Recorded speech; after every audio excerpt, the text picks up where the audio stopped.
Ele é implacável, determinado e fatal. É um dos maiores combatentes militares que o mundo já viu. Estrategista brilhante, comanda homens que matam com prazer para ele e morrem por ele. Tudo pela glória da Grécia. Ele é Alexandre, o Grande.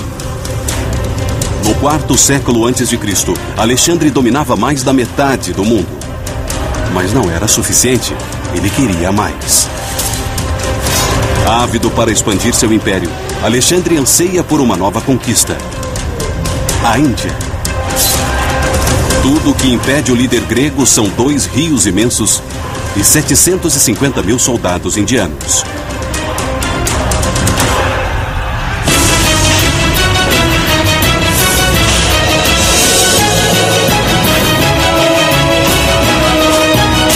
Batalhas antes de Cristo. Alexandre, o Senhor da Guerra. 331 anos antes de Cristo. Batalha de Gaugamela. Cerca de 50 mil gregos lutam contra seus eternos inimigos, os persas. Por centenas de anos, essas 2 superpotências derramaram sangue em batalhas.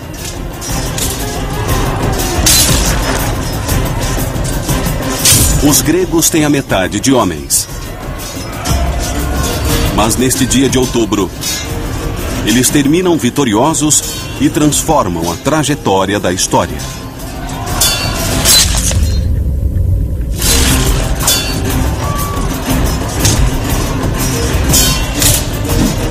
Graças à brilhante tática do comandante de 25 anos, Alexandre, o Grande.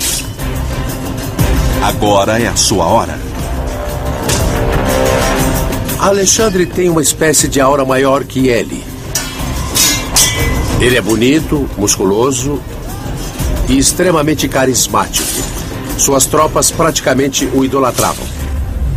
Em menos de 5 anos, ele conseguiu organizar um grande plano estratégico na Grécia para invadir a Pérsia e destruir o Império Persa. Em 5 anos, ele conseguiu eliminar a oposição e finalmente foi capaz de forçar uma batalha terrível, onde hoje fica o Iraque, na Batalha de Gaugamela.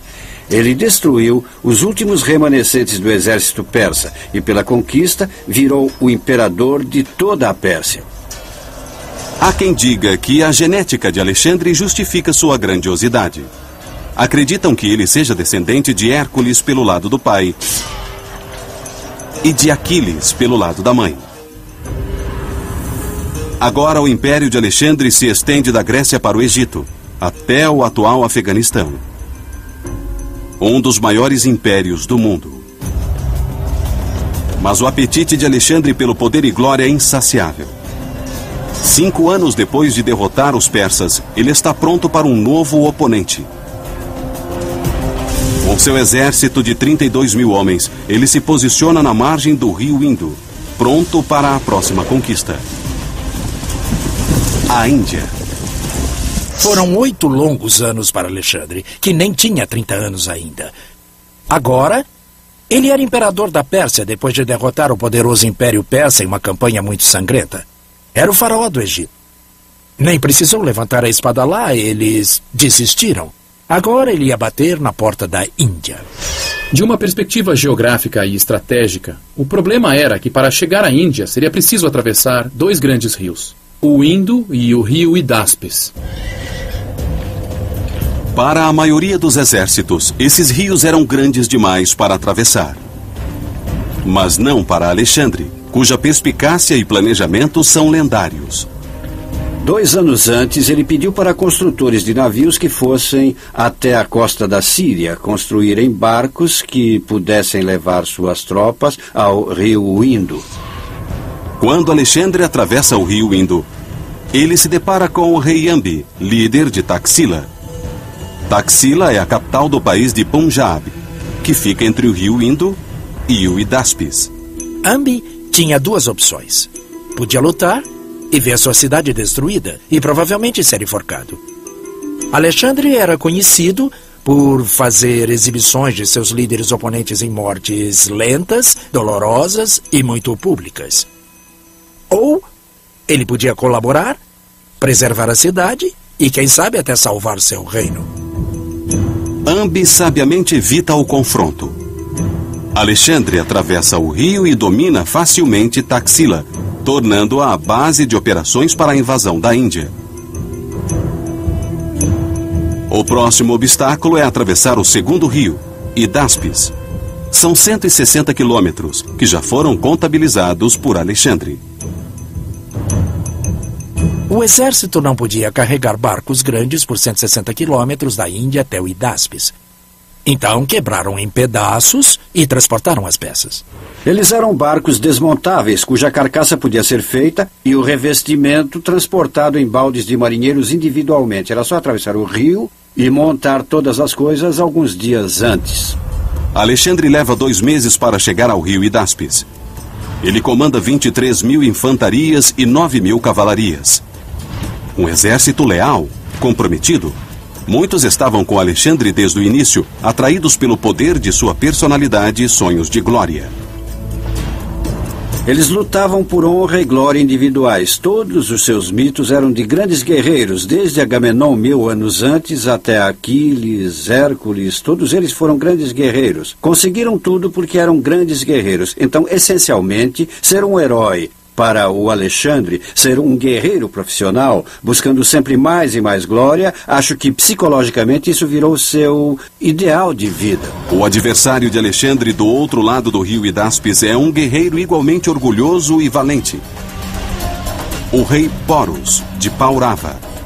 Porus vem de uma geração de reis guerreiros. Com 1,80 m de altura, Porus é gigante para os padrões do 4º século a.C. Em seu estilo de praxe, Alexandre I tentou a conquista diplomática. Ele convidou Porus para uma reunião. Alexandre estava praticamente oferecendo uma chance de evitar a destruição, se ele prestasse tributo e repassasse o trono pacificamente. Porus não só se recusa a se render, mas também desafia o lendário Alexandre o Grande para lutar. Ele diz: sim, eu vou te encontrar, no campo de batalha. Porus está preparado para defender seu reino a qualquer custo.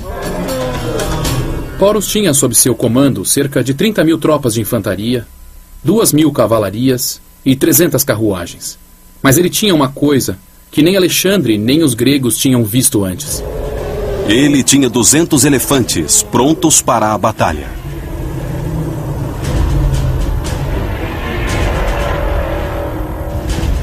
O elefante era um instrumento de guerra altamente desenvolvido no exército indiano. Levava cerca de 10 anos para treinar um elefante e eles eram muito bem treinados. Eles respondiam por nomes, eles respondiam por assovios e eles brigavam. Então, vamos imaginar o que estava acontecendo.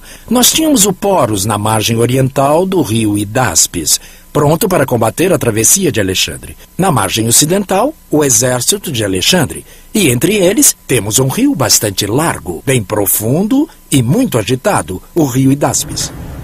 Alexandre estava diante de um grande desafio. Como atravessar o rio com seu exército de 32 mil homens, mantendo o elemento crítico da surpresa? Mas como? Bom, se ele passasse embaixo do nariz de Porus, suas tropas seriam mortas. O exército indiano facilmente os pegaria com as flechas no meio do rio. Ou então, quando chegassem à margem. Alexandre precisava de um plano tático e colocou em movimento o que se tornaria uma brincadeira incrível de gato e rato com Porus. Na dúvida, disfarce e engane. Ele começou com o simples ato de pedir trigo para suas linhas de suprimentos. Carregamentos de trigo começaram a chegar. O motivo disso é psicológico. Era fim da primavera, início de verão. A gente conclui que eles não tinham intenção de atravessar antes de mudar a estação, quando o rio estaria corrente e a profundidade reduzida. Agora que Porus estava convencido de que a guerra não aconteceria tão cedo, Alexandre mobiliza seus homens. A segunda decepção foi começar a deslocar os elementos do seu exército, a maioria da cavalaria, mas algumas infantarias tinham que marchar na margem do rio, para cima, para baixo, para cima, para baixo. Inicialmente, O que isso indica, se você fosse o Porus? Que ele está buscando um local para atravessar. Ele podia agir mais tarde, mas estava procurando um lugar para atravessar. Isso é bom. Você descobre onde ele vai atravessar e depois vai posicionar suas forças contra ele. Então Porus puxou o exército e começou a seguir o Alexandre na margem oposta. Porus espelha seu exército todo no movimento das tropas gregas. Isso dura 1 ou 2 semanas. E Alexandre sempre volta para o campo até Porus concluir que isso era inútil. Sabe, ele podia estar procurando um ponto para atravessar, mas não tinha por que movimentar o exército todo para cima e para baixo. Então, em vez de fazer isso, Porus instala piquetes do outro lado do rio. É exatamente o que Alexandre quer. Em seguida, ele ordena que seus homens iniciem o segundo passo de seu plano bem magistrado. A missão deles, lançar fogo, fazer barulho e chamar a atenção dos outros toda a noite. O que Alexandre faz, de novo, é condicionar o exército de Porus ao barulho na margem do rio. Alexandre então atinge uma vantagem tática muito importante. Qual seria essa vantagem? A habilidade de mover o exército do seu lado da margem do rio sem provocar uma resposta tática por parte do inimigo. Em essência, ele baixou o nível de ansiedade, baixou o nível de atenção de Porus e seu exército. Finalmente, após 2 meses sob o manto da escuridão, Alexandre afasta um contingente de tropas do campo. Como estava condicionado, Porus nem percebe.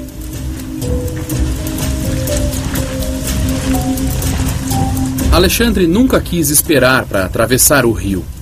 Tudo o que ele fez até esse ponto foi criar um cenário para atravessar o rio sem alertar os indianos. E, por isso, ele ganhou vantagem tática.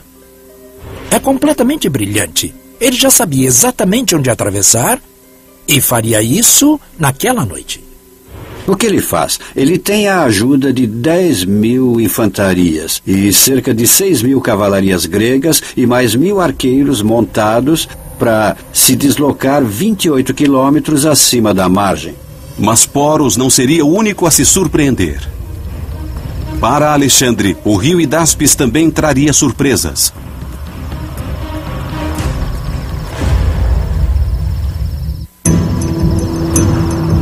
Meia-noite, 326 anos antes de Cristo.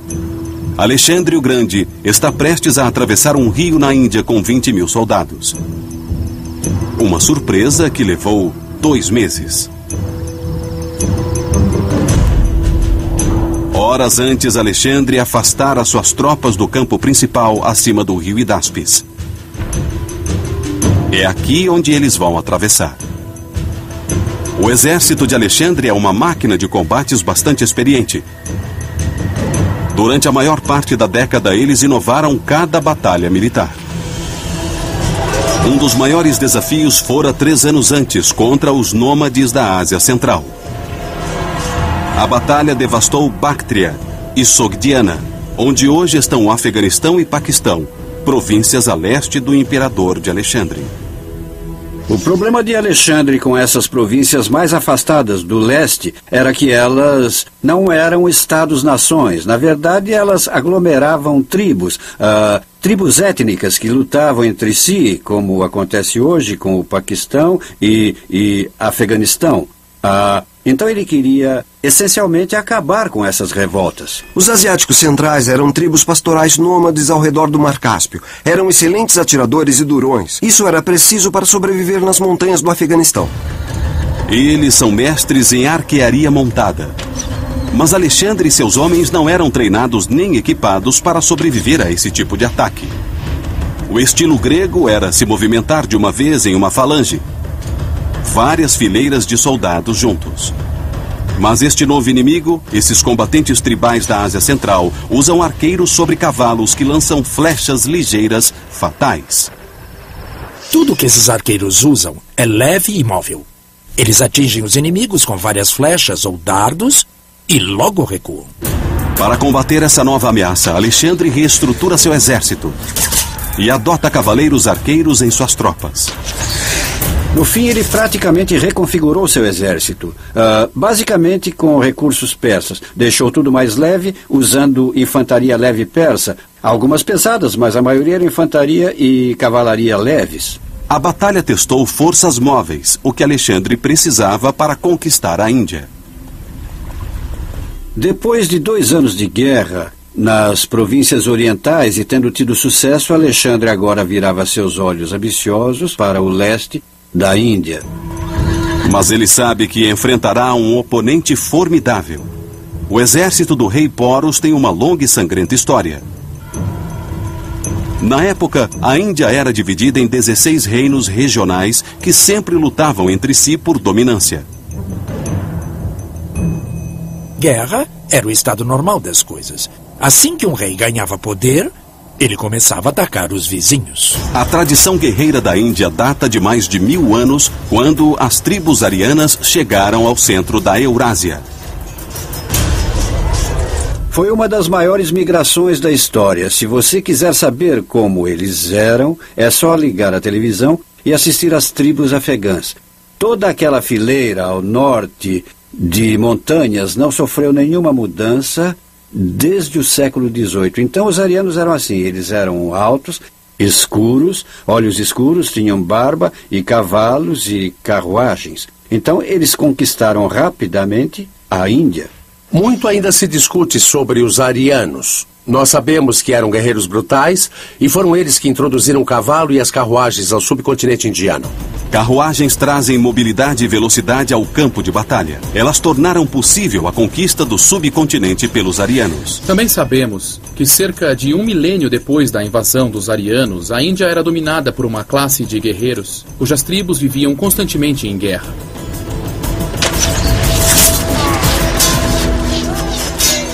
A Índia tinha muito ouro e depósitos de metais. Eles tinham recursos e habilidades para produzir armas sofisticadas como qualquer outro exército. No Ramayana, um épico indiano dos primeiros séculos antes de Cristo, o vilão, Ravana, é visto carregando 18 armas diferentes em suas múltiplas mãos. Ele tem um dardo, uma espada, 3 tipos diferentes de machados. Ele tem de tudo.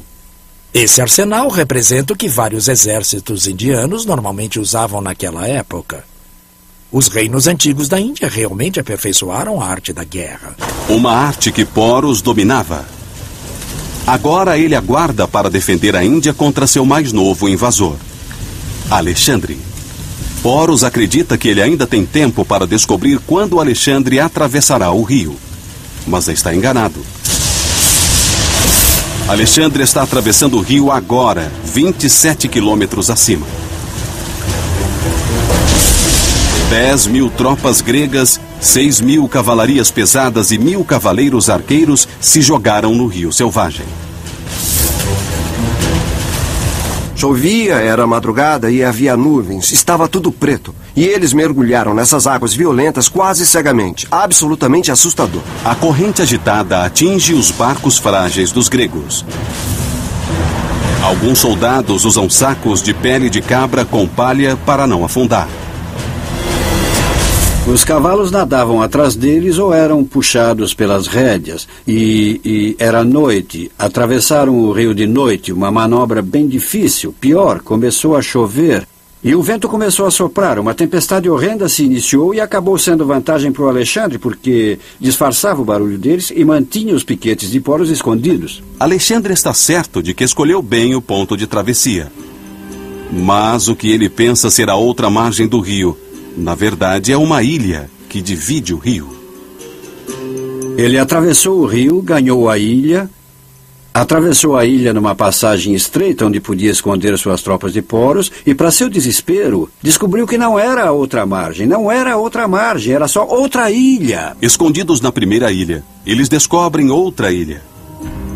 Os gregos ainda têm mais 2 travessias pela frente. E o tempo está acabando. Alexandre cometeu um de seus poucos erros nessa vez. Quando ele localizou o ponto de travessia, não enviou nadadores até lá. Ele só viu uma ilha e a margem atrás. Acontece que o que ele viu não era a margem, mas outra ilha. Ele disse, meu Deus, o que vamos fazer? era muito fundo, então eles andaram para cima e para baixo até acharem um local para atravessar onde a água ficasse no peito. Eles atravessaram com a água no peito, nadando, carregando o equipamento para outra ilha e finalmente para outra ilha. Pela manhã, molhados, famintos e com frio, eles chegaram à outra margem. Em pouco tempo, os piquetes se organizaram e mandaram um recado para o Poros. O Alexandre conseguiu atravessar o rio e está vindo em sua direção. Agora Poros tem um dilema. Seu mensageiro disse que Alexandre atravessara o Hidáspes. Porém, do outro lado do rio, tinha uma grande tropa grega. Alexandre sabiamente dividira suas tropas na noite anterior. Cerca de 15 mil atravessaram o rio, mas 12 mil ficaram no campo. Isso é chamado de força de aprisionamento. Manteve o Poros parado sem ter ideia se o Alexandre iria atacar mesmo ou então desviar. Seria um desvio de tropas. E a força principal atravessaria o rio para pegar o Poros junto das tropas? Ou seria o ataque principal? Diante deste dilema, Poros toma uma decisão. Ele envia uma pequena força militar para confrontar os gregos que atravessaram o rio. Mantendo sua força principal parada, ele praticamente se limitou a pensar que a força principal dos gregos ainda estava à sua frente, bem do outro lado do rio, e a que estava vindo era uma pequena força. Poros envia apenas 2.000 das 4.000 cavalarias pesadas e 200 das 300 carruagens a norte para encontrar o inimigo. Esta força era comandada pelo filho de Poros, também chamado Poros.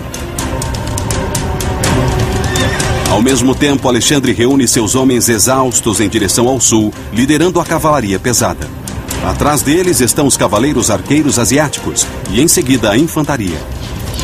Mas assim que Alexandre visualiza a cavalaria e carruagens de Poros, ele para. E, sob a imensa pressão do campo de batalha, reconfigura suas tropas na hora. Alexandre é brilhante para saber exatamente como e quando mudar seu ataque ou defesa a qualquer momento. Ele viu como o exército de Poros estava configurado e imediatamente recuou sua cavalaria pesada. Cavalaria pesada contra carruagens e mais cavalaria pesada não lhe dava a melhor das vantagens. Seria melhor taticamente enviar a cavalaria leve para lutar e tentar parar o movimento do exército. Foi o que ele fez.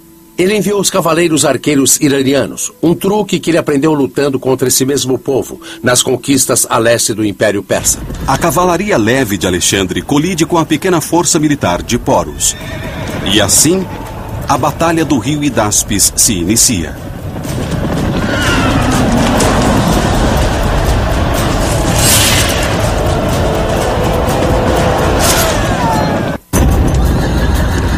(326 anos antes de Cristo), a Batalha do Rio Hidáspes, uma das mais brutais da história, começou.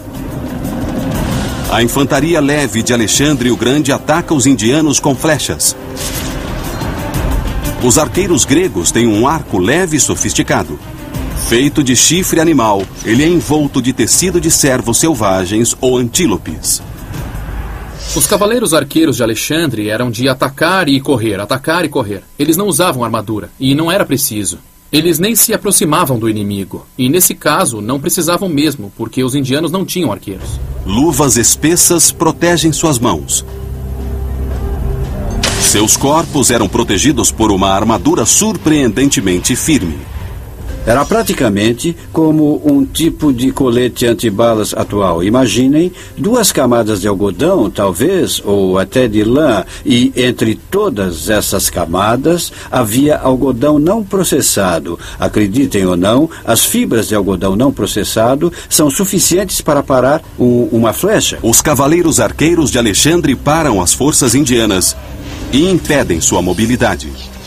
O objetivo deles era tirar a energia do ataque dos indianos e assim os pressionar. E é isso que acontece. Quando eles estavam reunidos, quase imóveis, Alexandre enviou seus esquadrões pesados de cavaleiros gregos e eles atacaram exatamente no meio da multidão de cavalarias indianas.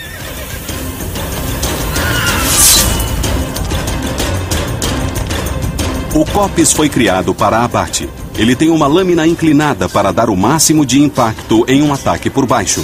Uma vez instrumento de açougue, funciona bem com carnes e inimigos. Os arqueiros indianos lançam uma torrente de flechas contra as tropas de Alexandre. Mas um pequeno escudo de madeira, coberto de bronze, protege as tropas gregas. As flechas indianas cumprem seu papel, mas as condições do campo de batalha favorecem Alexandre. A chuva do dia anterior transformou o campo de batalha em pura lama. As carruagens pesadas não conseguiam manobrar suas rodas de ferro. São totalmente inúteis na lama. Os indianos estão em menor número e menos equipados. Cerca de 500 cavaleiros indianos são mortos.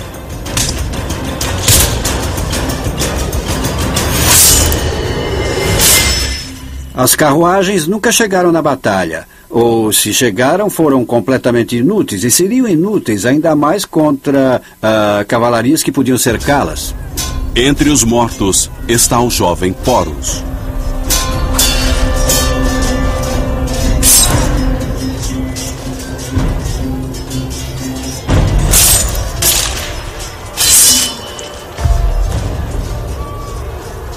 Então Alexandre basicamente destruiu e tirou de cena aquela força de reconhecimento que o Porus havia mandado. Os sobreviventes recuaram para o campo de Porus. Eles contaram que seu filho estava morto e que Alexandre estava liderando as tropas principais. E que estavam a caminho.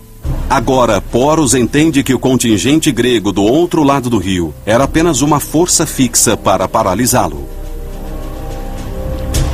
Nesse momento, Porus faz o seguinte. Ele ainda corre o risco de um ataque pelo rio, então ele deixa uma retaguarda ali para se defender do ataque, caso ele aconteça. Então ele tira o resto do exército do campo e começa a se deslocar para cima, ao encontro de Alexandre.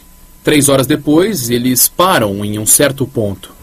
O que a gente sabe através dos livros é que Porus posicionou seu exército no primeiro lugar em que viu chão firme. Por que ele queria chão firme? Por 2 motivos. Primeiro, tinha 200 carruagens a seu dispor.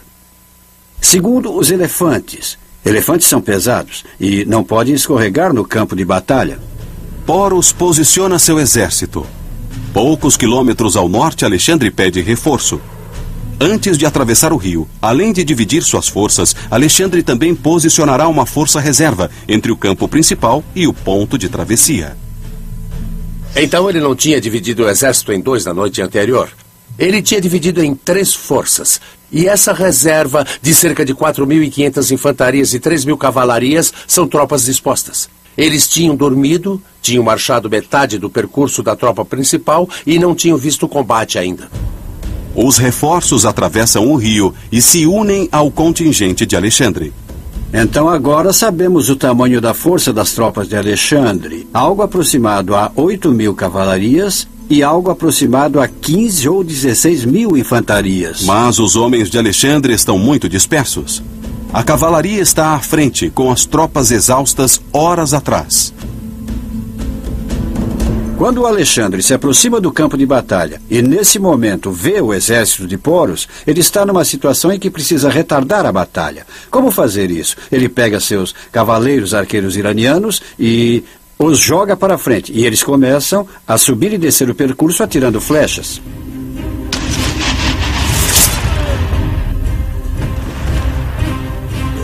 Esta é a hora em que Porus devia ter atacado. Talvez não estivesse pronto. Talvez ele não estivesse em seu momento mais agressivo. Não sabemos. Mas parece que ele ia aceitar a batalha que Alexandre começaria. Porus deu tempo para que as tropas de Alexandre chegassem e estudassem a formação do seu exército.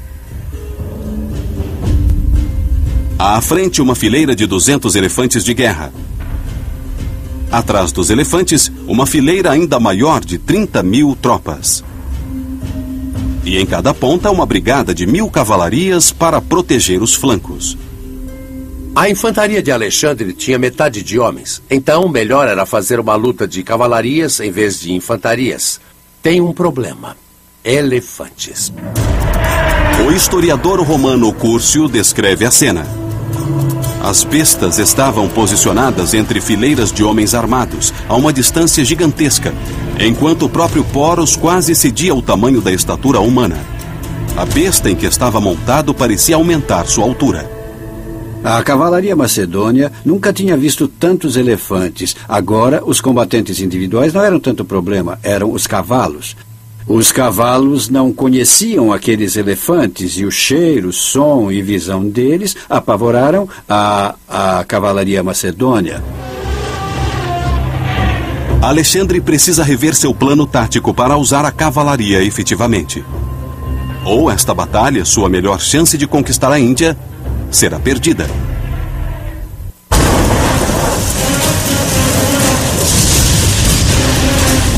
Alexandre concluiu a difícil missão de atravessar o rio Hidáspes.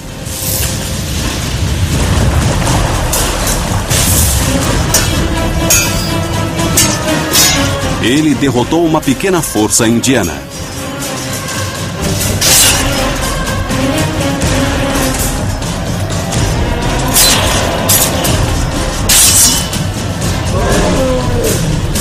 E agora ele está prestes a atacar todo o exército indiano.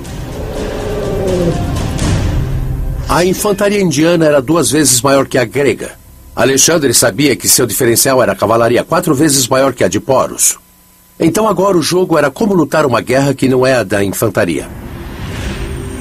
Alexandre tinha uma habilidade fenomenal de ler rapidamente um campo de batalha e formular uma estratégia para ganhar vantagem. Alexandre posiciona seu esquadrão de 4.000 cavalarias na direção do flanco esquerdo de Poros. Poros tem apenas 2.000 cavalarias. 1.000 em cada ala. Poros ordena que sua cavalaria à direita troque de posição e fique atrás da linha de combate para reforçar a ala esquerda. Este era o erro que Alexandre esperava.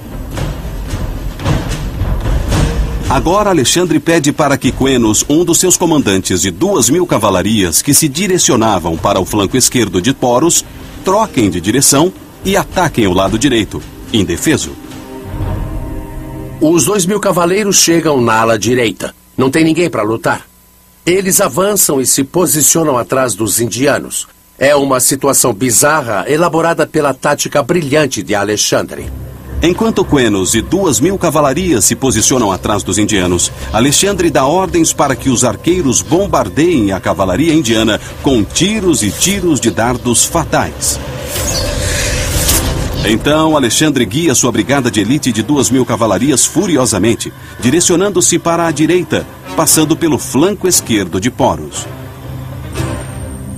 Poros faz o que qualquer comandante faria. Ele tenta expandir seu flanco esquerdo. Então ele pegou a ala esquerda e pediu para se reposicionarem mais para o lado esquerdo. Eles saíram de posição, se posicionaram para marchar e começaram a se deslocar para a esquerda para evitar o cerco. Com os indianos marchando para a esquerda e Quenos em movimento, Alexandre muda de direção novamente. Em vez de envolver o flanco esquerdo de Poros, de repente, ele vira para dentro e corta a ponta esquerda do corpo principal do exército. Ao mesmo tempo, Quenos, que havia percorrido todo o campo de batalha, chega onde chamamos de centro de gravidade, ou o ponto crítico da batalha. E, bang, ataca a ala esquerda do exército de Poros. Agora, Poros está exatamente onde Alexandre queria. Sua ala esquerda está rachada, a cavalaria destruída. O Alexandre sempre parecia, em qualquer batalha que lutava, ele sempre parecia estar no ponto crucial, onde a tática mudava. O ponto crucial, onde em vez de ir para fora, vinha para dentro. Onde atravessava a lacuna, em vez de ir por fora. Como fazer isso e, ao mesmo tempo, auxiliar seus homens, é um talento raro. Agora Alexandre desloca sua infantaria pesada contra o meio do exército. Mas Poros não desiste. Ele manda os arqueiros atacarem. O arco indiano tem 2 metros de bambu forte e flexível. Para estendê-lo totalmente, o arqueiro deve firmá-lo no chão e segurar com o pé. O tamanho enorme resulta em uma força inigualável. As flechas com ossos afiados ou pontas de metal podem perfurar qualquer armadura. Mas devido ao tempo, os arcos são ineficazes. Choveu na noite anterior. E todos aqueles milhares de cavalos, homens e elefantes deixaram o chão lamacento. O exército indiano não tinha costume de lutar em épocas de chuva. Os arqueiros não conseguiam prender as flechas. Azar de Poros. Ele perdeu uma de suas armas mais poderosas. Com a ala esquerda destruída, o exército de Poros fica reduzido à infantaria, aos elefantes treinados para a guerra e arqueiros. Não era só lutar contra o elefante. Em cima dele havia o que chamavam de Haodá, que era um arqueiro. Eles tinham um esquadrão de 13 tropas em volta, da mesma forma que usamos tropas para proteger tanques hoje. Mas os elefantes têm um ponto fraco: os olhos. A infantaria grega tenta atingir seu alvo. Imagine o que acontece se um elefante é atingido no olho. Ele vai à loucura. O elefante é um animal muito grande. Em meio ao caos, Alexandre ataca o centro do grupo e aniquila o flanco. Apesar de encurralado pelos dois lados, Poros persiste.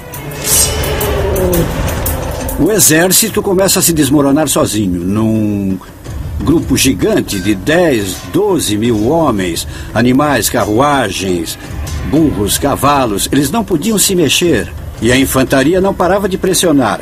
A cavalaria pressionava pelos lados.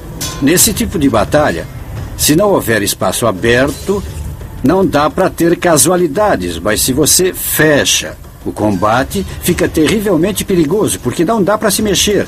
Não dá nem para fugir. O problema nessa batalha é que não dava para fugir. Combate brutal de homem para homem. Animais em pedaços. A batalha de Hidáspes acaba em um massacre violento. Alexandre e suas tropas gregas estão destruindo o exército da Índia na batalha do rio Hidáspes. Alexandre manda o restante da sua cavalaria girar em círculos ao redor daquela massa de homens apavorados. O exército de Poros é pego em uma armadilha. É impossível se mexer. 10 mil seres humanos pressionados por outros 8 mil seres humanos num caldeirão de massacre.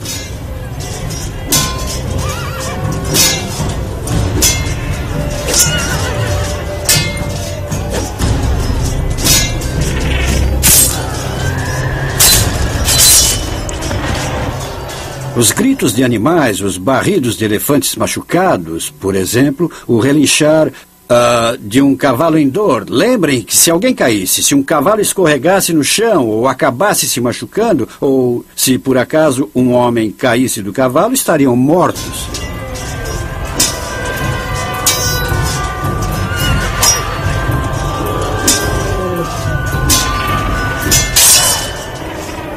Seres humanos foram esfaqueados e golpeados, barulho, gritos, e o campo de batalha rapidamente ficou coberto de sangue, entranhas e pedaços de carne humana. E o cheiro. Os elefantes, quando se machucam, como muitos animais, defecam. Imaginem isso também.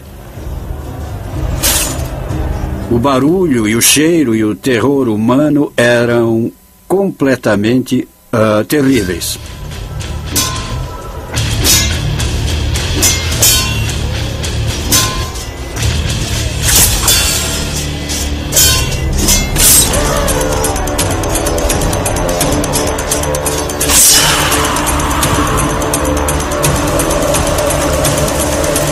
Cerca de 7 horas após o início da batalha, o exército de Poros está praticamente destruído. Mas Poros sobrevive.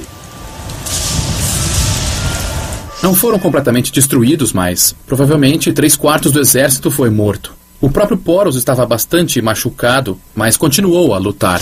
Alexandre admira a coragem e determinação de Poros em continuar a lutar diante da derrota certa.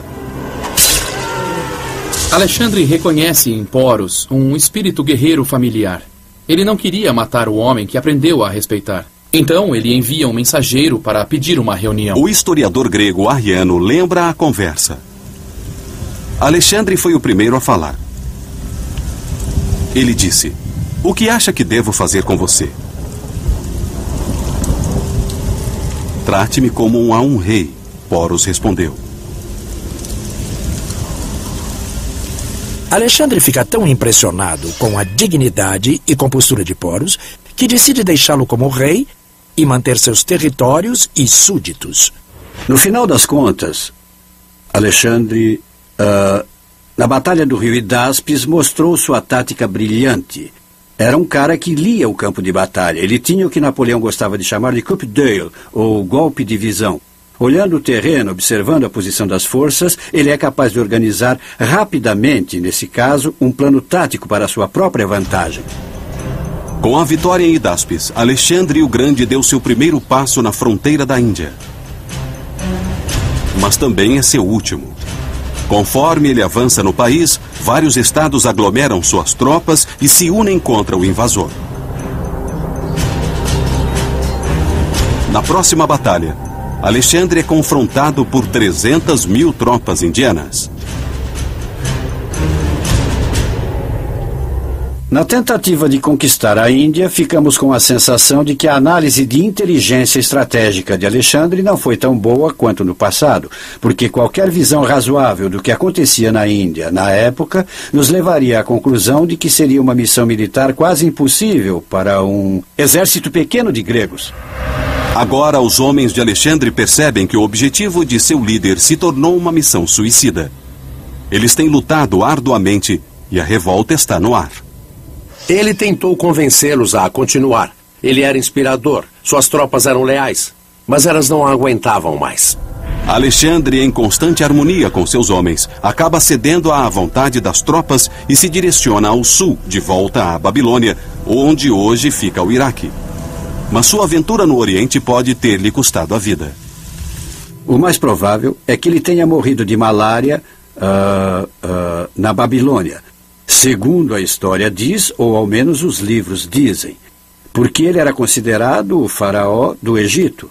O corpo dele foi enviado ao Egito, onde foi embalsamado e colocado em um caixão de cristal. Alexandre o Grande, um dos estrategistas militares mais brilhantes da história, morreu aos 33 anos. O conquistador da maior parte do mundo de hoje. Sua história e liderança continuaram a inspirar grandes militares da história. Durante a Primeira Guerra do Golfo de 91, o general Norman Schwarzkopf destacou uma página do livro de Alexandre o Grande sobre suas estratégias militares. Como Alexandre, o general Norman essencialmente simulou um ataque principal nas forças do Iraque que ocupavam Kuwait no sul. Mas suas tropas principais, tanques modernos, cavalarias pesadas, se deslocaram centenas de quilômetros a oeste, até o flanco direito dos iraquianos. É a estratégia de Alexandre, destruir totalmente o exército iraquiano. A guerra da Operação Tempestade do Deserto terminou em 100 horas. Essa foi uma ação de cerco de sucesso, da qual o Alexandre teria muito orgulho. Alexandre o Grande lutou por mais de 11 anos e 30.000 quilômetros, sem nunca perder uma batalha. Ainda assim, ele não parecia satisfeito. É uma das questões históricas mais interessantes ter atingido todos os objetivos estratégicos que ele queria, com todas as chances, aliás. Por que Alexandre continuava querendo cada vez mais? Porque nunca bastava. Acho que ele é um personagem muito curioso psicologicamente, mas basicamente ele é um grego tradicional. Quando olhamos a história da Grécia, soldados gregos não lutavam por razões estratégicas ou objetivos políticos. Isso vem muito tempo depois, porque não fazia sentido ser grego. Não havia uma nação grega, por assim dizer. Mas por que eles lutavam? Eles lutavam por honra e glória individuais. Um criador de impérios com uma sede insaciável de glória. Alexandre disseminou a cultura grega pelo mundo e morreu desejando outras conquistas.